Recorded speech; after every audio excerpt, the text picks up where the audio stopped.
بسم اللہ الرحمن الرحیم۔ السلام علیکم ڈیئر اسٹوڈنٹس، امید ہے آپ لوگ ٹھیک ہوں گے اور آپ لوگوں کی زندگی خوشیوں کے ساتھ گزر رہی ہوگی۔ ڈیئر میں آپ کو ایک اور بات بتانا چاہوں کہ میں بہت ساری باتیں یہ میں کہہ بھی چکا ہوں، بہت ساری کتابیں الحمدللہ کا فضل و کرم ہے پڑھ بھی چکا ہوں، اور ان کتابوں میں مجھے جو بات وہ معلوم ہوئی ہے وہ بات کچھ اس طرح سے ہے کہ بہت سارے یہ ٹیچر جو ہوتے ہیں، اساتذہ جو ہوتے ہیں، استاد کی جمع اساتید ہے اور استاذ کی جمع اساتذہ ہے، لیکن میں آپ کو صرف اتنا ہی بتانا چاہوں گا کہ بہت سارے ٹیچر یہ کہتے ہوئے میں نے سنا ہے، یا اسی طرح میں نے کتابوں میں بھی پڑھا ہے کہ بہت سارے ٹیچر جو پرانے دور میں وہ جو کہا کرتے تھے کہ یہ جو ہمارے اسٹوڈنٹس ہیں یہ ہمارا مستقبل ہے۔ میں اس بات سے بالکل اتفاق نہیں کرتا ہوں۔ میں یہ کہتا ہوں کہ آپ لوگ جو ہے وہ صرف ہمارا مستقبل نہیں ہو، بلکہ آپ لوگ ہمارا آج بھی ہو، آپ لوگ ہمارا آج بھی ہو، اور آج کے ساتھ ساتھ آپ پھر ہمارا مستقبل ہو۔ سب سے پہلے آپ لوگ ہمارے کیا ہو؟ آج ہو، اور پھر کیا ہو؟ مستقبل ہو۔ تو اسی بات کو ذہن میں بٹھانے کی کوشش کیجئے کہ آپ لوگ بے فائدہ کبھی نہیں ہو سکیں گے، انہیں کبھی ہو سکتے ہیں، ابھی آپ بے فائدہ بالکل ہیں ہی نہیں، آپ فائدہ کی وجہ سے سوچنے کی کوشش کریں۔ تو آئیے بڑھتے ہیں اگلے شعر کی تشریح کی طرف۔ شعر نمبر کون سا ہے؟ شعر نمبر 6۔ بسم اللہ الرحمن الرحیم۔ سورج بنا کے تو نے رونق جہاں کو بخشی، سورج بنا کے تو نے رونق جہاں کو بخشی، رہنے کو یہ ہمارے اچھا مکہ بنایا۔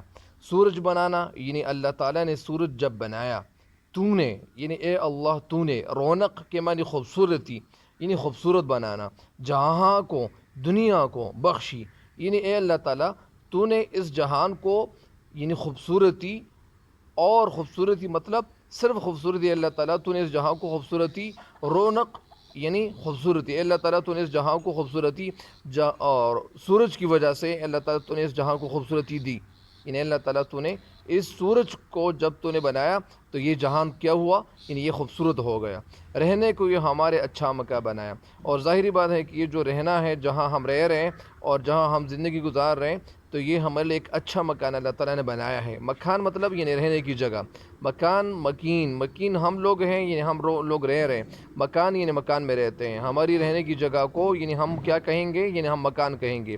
تو اس شعر کی تشریح کیا ہے؟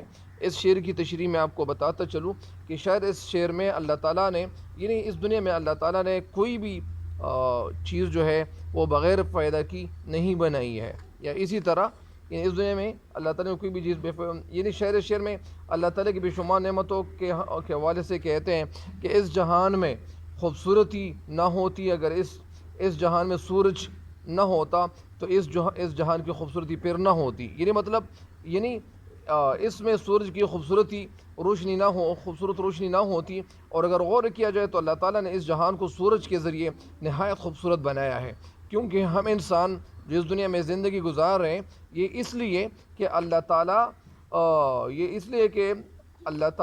نے اسے ہمارے لیے رہنے کا ایک خوبصورت مکان بنایا ہے، کیونکہ ہم انسان جو اس دنیا میں زندگی گزار رہے ہیں، یہ اس لیے کہ اللہ تعالیٰ نے اسے ہمارے لیے ایک خوبصورت مکان یا خوبصورت رہنے کی جگہ خوبصورت مکان کی طرح اس جہان کو اللہ تعالیٰ نے بنایا ہے۔ اور ظاہری بات ہے کہ اس جہاں میں اگر یہ ساری چیزیں، اگر یہ نعمتیں نہ ہوتی، اور ساتھ ساتھ یہ چاند اور ستارے، اور ساتھ ہی دنیا کا یہ بادشاہ جسے سورج کہا جاتا ہے، یہ سورج اگر نہ ہوتا تو دنیا میں تو پھر اندھیرا چھا چکا ہوتا۔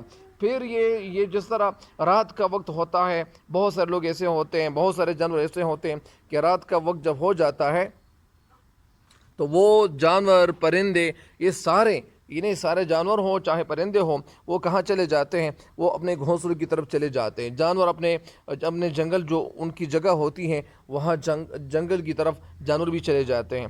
تو یہ بات اس لیے ہے کہ جانور اس لیے چلے جاتے ہیں کیونکہ وہ جگہ ان کی رہنے کی جگہ ہوتی ہے۔ اسی وجہ سے بہت سارے انسان جو ہوتے ہیں وہ سارا دن کام کرتے ہیں، اور تھک ہار کے پھر کیا کرتے ہیں؟ وہ گھروں کی طرف چل پڑتے ہیں، گھروں کی طرف چلے جاتے ہیں۔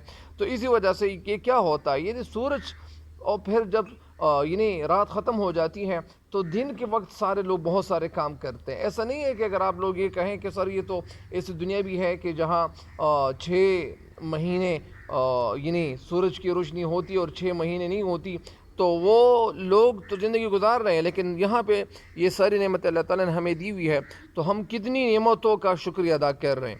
مطلب اس کا یہ ہے کہ اس سورج کی وجہ سے یہ سارے دن کے جو کام ہوتے ہیں وہ سارے لوگ مکمل طور پر کرتے ہیں۔ پھر یہ بھی ہوتا ہے کہ گرمیوں کے دن جو ہوتے ہیں طویل ہوتے ہیں، لمبے ہوتے طویل ہوتے ہیں، اور راتیں جو ہوتی ہیں گرمیوں میں وہ مختصر ہوتی ہیں۔ ابھی یہ دن جو ہوتے ہیں تو یہ طویل کی بجائے ابھی وہ کم ہونے کی کم ہونے کی طرف جا رہے ہیں، مطلب دن کم ہو رہے ہیں اور راتیں طویل ہو رہی ہیں۔ تو اسی وجہ سے یہ کیا ہو رہی ہے، اللہ تعالیٰ کی یہ نظام ہے جو اللہ تعالیٰ چلا رہا ہے۔ تو اسی وجہ سے سورج کی وجہ سے اللہ تعالیٰ نے اس دنیا کو خوبصورتی بخشی ہے، اور خوبصورتی کیوں بخشی ہے؟ کیونکہ یہ دنیا کا جو نظام ہے یہ اللہ تعالیٰ چلا رہا ہے، اور اگر یہ سورج کی روشنی نہ ہوتی تو پھر ساری دنیا پہ اندھیرا چھا چکا ہوتا، ساری دنیا پھر کیا ہوتی، اندھیرے میں مطلب زندگی گزارتی۔ تو اسی وجہ سے پیارے بچوں، آپ کو پتہ بھی ہونا چاہیے کہ رات کے وقت چاند اور تاروں کی جو روشنی سے اللہ تعالیٰ مطلب کیا ہوتا ہے، مطلب یہ ہوتا ہے کہ یہ ساری دنیا اللہ تعالیٰ چلا رہا ہے، اور اسی دنیا کا بادشاہ کون ہے؟ اللہ تعالیٰ ہے۔ تو مجھے امید ہے کہ اس شعر کی تشریح آپ سمجھ چکے ہوں گے کہ سورج بنا کے تو نے رونق جہاں کو بخشی۔ اے اللہ تعالیٰ، تو نے سورج کو پیدا کر کے اس جہان کو رونق جہان کو تو نے رونق بخشی، خوبصورتی بخشی۔ یہ اللہ تعالیٰ تو نے سورج کے ذریعے اس جہان کو خوبصورت بنایا، رہنے کو یہ ہمارے اچھا مکان بنایا، اور اسی وجہ سے یہ اس لیے کہ اللہ تعالیٰ نے یہ دنیا ہمارے لیے ایک اچھی جگہ کے طور پر اللہ تعالیٰ نے یہ بنائی ہے۔ مطلب اللہ تعالیٰ نے یہاں پہ رہنے کے لیے ہمیں ایک اچھا مکان بھی دیا ہے، مطلب جہاں ہم رہ رہے ہیں، ہمارے جو گھر جہاں پہ موجود ہوتے ہیں۔ تو دنیا ایک رہنے کی جگہ ہے، لیکن یہ فانی دنیا ہے، اور اس دنیا سے انشاءاللہ پھر ہم کوچ کر جائیں گے۔ اللہ کے فضل و کرم سے اللہ تعالیٰ سے ہر وقت دعا مانگتے رہا کریں کہ اللہ تعالیٰ ہم سارے انسانوں کی دنیا سے کامل ایمان کے ساتھ رخصت فرمائیں، ٹھیک ہے؟ تو اگلا شعر کیا ہے؟ اگلا شعر یہ ہے کہ یہ پیاری پیاری چڑیا پھرتی ہیں جو چہکتی، قدرت نے تیری ان کو تسبیح خواہ بنایا۔ یہ پیاری پیاری چڑیا یہ ادھر ادھر جو چڑیا پھر رہی ہوتی ہیں، پھرتی ادھر ادھر حرکت کرتی ہمیں دکھائی دیتی ہیں، جو چہکتی، مطلب چہکنے کی کیسے کہتے ہیں؟ چہکنے کے معنی ہے جو چیچی کرتی ہیں۔ قدرت نے تیری، اور اللہ تعالیٰ نے اللہ تعالیٰ نے تیری ان پرندوں کو، ان کو تیری اے اللہ تعالیٰ تو نے ان کو تسبیح خواہ بنایا۔ تسبیح کے معنی ہے حمد و ثنا بیان کرنا، اللہ تعالیٰ کی تعریف کرنا۔ یہ ان پرندوں کا اللہ تعالیٰ نے بنایا ہے۔ شاعر اسماعیل میٹھی اس شعر میں کہنا کیا چاہتے ہیں؟ شاعر اسماعیل میٹھی اس شعر میں کہنا یہ چاہتے ہیں کہ اس دنیا میں اللہ تعالیٰ نے کوئی بھی چیز بے فائدہ کی نہیں پیدا کی ہے، اور اللہ تعالیٰ نے تمام مخلوقات کو اپنی عبادت کے لیے پیدا کی ہیں۔ ساری مخلوقات اللہ تعالیٰ نے اپنی عبادت کے لیے پیدا کی ہیں، چاہے وہ انسان ہو، جانور ہو، پرندے ہو، اور اسی طرح پہاڑ ہو، سمندر ہو، درخت ہو۔ یہ ساری مخلوقات کسی نہ کسی شکل میں اللہ تعالیٰ کی تعریف بیان کر رہی ہوتی ہیں۔ یہاں تو صرف کیا ہے، یہاں ذکر تو صرف پرندوں کا شاعر نے بیان کیا ہوا ہے، اور شاعر نے ذکر کن چیزوں کا کیا ہوا ہے؟ پرندوں کا، کہ یہ جو پیاری پیاری چڑیا جو چیچی کرتی ہیں، یہ اصل میں اللہ تعالیٰ کو پکار رہی ہوتی ہیں، اور یہ چڑیا کبھی ایک جگہ سے کبھی دوسری جگہ پہ بیٹھتی اور حرکت کرتی ہوئی ہمیں دکھائی دیتی ہیں، تو یہ اپنی زبان میں اللہ تعالیٰ کی تسبیح بیان کر رہی ہوتی ہیں۔ اور ظاہری بات ہے کہ ہر چیز جو ہے وہ کیا ہے، اپنی زبانوں میں، اور وہ اللہ تعالیٰ کی صفت بیان کر رہی ہوتی ہیں، تعریف کر رہی ہوتی ہیں، لیکن ہم ان کو ان کی تعریف کا جو لہجہ ہے، یا اسی طرح وہ جو تعریف کر رہی ہوتی ہے، ہمیں ان کی بولی سمجھ نہیں آ رہی ہے۔ اسی وجہ سے بہرحال یہ پیاری پیاری چڑیا پھرتی ہیں جو چہکتی۔ شاعر اسماعیل میٹھی شعر میں کہنا یہ چاہتے ہیں، ایک دفعہ پھر شعر کی تشریح سنیں۔ شاعر اسماعیل میٹھی کہنا یہ چاہتے ہیں کہ جس طرح اللہ تعالیٰ نے دنیا میں بہت بے شمار مخلوقات پیدا کی ہیں، ان مخلوقاتوں میں اللہ تعالیٰ نے یہ پرندے جسے چڑیا کہتے ہیں، وہ ادھر ادھر پھرتی ہیں، اور ایک جگہ وہ کیا ہوتی ہیں، وہ پرندے کیا ہوتے ہیں، ایک جگہ سے اٹھتی اور یہ پرندے ایک جگہ سے اٹھتے ہیں، پھر اس جگہ پہ بیٹھتے ہیں، کبھی اس جگہ سے اڑتے، ادھر ادھر وہ چلتے پھرتے ہیں۔ تو یہ پرندے کیا کرتے ہیں، اور پھر ساتھ ساتھ وہ چیچی بھی کرتی ہیں۔ تو یہ چیچی جو کرتی ہیں تو اس میں اصل میں یہ کیا کرتی ہیں، یہ اللہ تعالیٰ کا تعریف کر رہی ہوتی ہیں، اللہ کا حمد و ثنا بیان کر رہی ہوتی ہیں۔ تو اسی وجہ سے قدرت نے تیری ان کو تسبیح خواہ بنایا، کیونکہ قدرت نے، اللہ تعالیٰ نے ان پرندوں کو اپنی عبادت کے لیے پیدا کیے ہیں۔ مطلب پرندوں کو، چاہے پرند ہو، چاہے جانور ہو، چاہے جاندار ہو، چاہے سمندر ہو، چاہے پہاڑ ہو، چاہے درخت ہو، جو بھی پھول ہو یا گل ہو، اللہ تعالیٰ نے ان ساری مخلوقات کو یعنی اپنی عبادت کے لیے پیدا کی ہے۔ جس طرح اللہ تعالیٰ ایک جگہ کلام پاک میں اپنے کلام پاک میں فرماتا ہے، اعوذ باللہ من الشیطان الرجیم، بسم اللہ الرحمن الرحیم، وما خلقت الجن والانس الا لیعبدون۔ یعنی اس میں اشارہ تو جنس اور انس کو ہے، یعنی انسانوں کو ہے اور جنات کو ہے، کہ اللہ تعالیٰ نے ان کو یعنی صرف اپنی عبادت کے لیے پیدا کیا ہے۔ مطلب یہاں تو مطلب یعنی وہ بات تو نہیں رہی، بات تو یہاں پہ یہ ہے کہ یہ پرند جو ادھر ادھر چہکتی ہیں اور ادھر ادھر حرکت کرتی ہوئی دکھائی دیتی ہیں، تو یہ اصل میں اللہ تعالیٰ کی تعریف کر رہی ہوتی ہیں۔ اگلا شعر کیا ہے؟ آب روا کے اندر مچھلی بنائی تو نے، مچھلی کے تیرنے کو آب روا بنایا۔ آب روا کسے کہتے ہیں؟ وہ جو بہتا ہوا پانی ہوتا ہے۔ اندر مطلب مچھلی بنائی تو نے، یعنی اے اللہ تعالیٰ تو نے اس سمندر کے اندر یعنی پانی کے اندر اللہ تعالیٰ نے تو نے مچھلی بنائی، مچھلی کے تیرنے کو آب روا بنایا۔ اور پھر کیا کر لیا اللہ تعالیٰ نے؟ مچھلی کے تیرنے کو یعنی تیرنا یعنی سوئمنگ کرنا، اور پھر مچھلی جو ہوتی ہے وہ آب روا بنائے۔ آب روا یعنی بہتے ہوئے پانی کے اندر اللہ تعالیٰ نے مچھلی کو پیدا کیا، اور پھر مچھلی کے لیے اس آب کو، اس پانی کو اللہ تعالیٰ نے یعنی حرکت کرتے ہوئے یعنی راستے بنائے، اور اللہ تعالیٰ کا یہ نظام ہے جو چل رہا ہے، تو اس میں مچھلی ایک جگہ سے دوسری جگہ آسانی کے ساتھ تیر سکتے ہیں، یہ مچھلیاں تیر سکتی ہیں اور سفر کر سکتی ہیں۔ تو یہی اس شعر کا مطلب ہے۔ ایک دفعہ پھر شعر کا مطلب سنیں۔ شعر اسماعیل میٹھی شعر میں کہنا یہ چاہتے ہیں کہ آب روا کے اندر مچھلی بنائی تو نے۔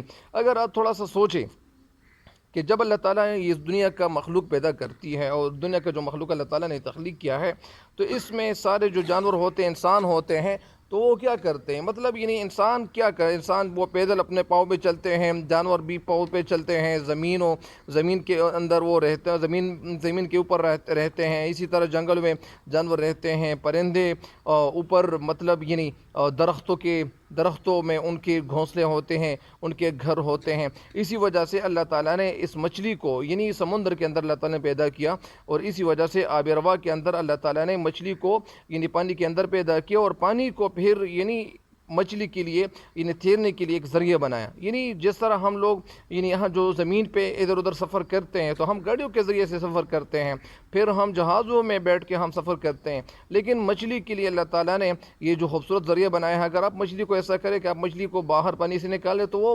مچھلی کیا ہو جاتے ہیں؟ وہ مر جاتے ہیں۔ اسی وجہ سے یعنی بہت سارے جانور ایسے بھی ہوتے ہیں کہ وہ یعنی پانی کے اندر وہ غوطہ نہیں لگا سکتے ہیں، یا پانی کے اندر وہ چل نہیں سکتے، یا پانی کے اندر وہ تیر نہیں سکتے، لیکن بہت سارے جانور ایسے بھی ہیں کہ وہ چلتے بھی ہیں، چل بھی سکتے ہیں، مطلب یعنی وہ کچھ جانور ایسے ہیں۔ لیکن یہاں میں آپ کو بتانا یہ چاہ رہا ہوں کہ مچھلی کو اللہ تعالیٰ نے یہ پانی کا جو ایک ذریعہ اللہ تعالیٰ نے بنایا ہے، تو یہ ایک اللہ تعالیٰ ہی کر سکتا ہے۔ اللہ تعالیٰ ایسا خالق ہے کہ وہ جس چیز کو جس طرح چاہے وہ بنا سکتا ہے۔ اللہ تعالیٰ کے لیے کوئی کام مشکل نہیں ہے، تو اسی وجہ سے اس شعر کی تشریح میں مکمل ہو گئی ہے۔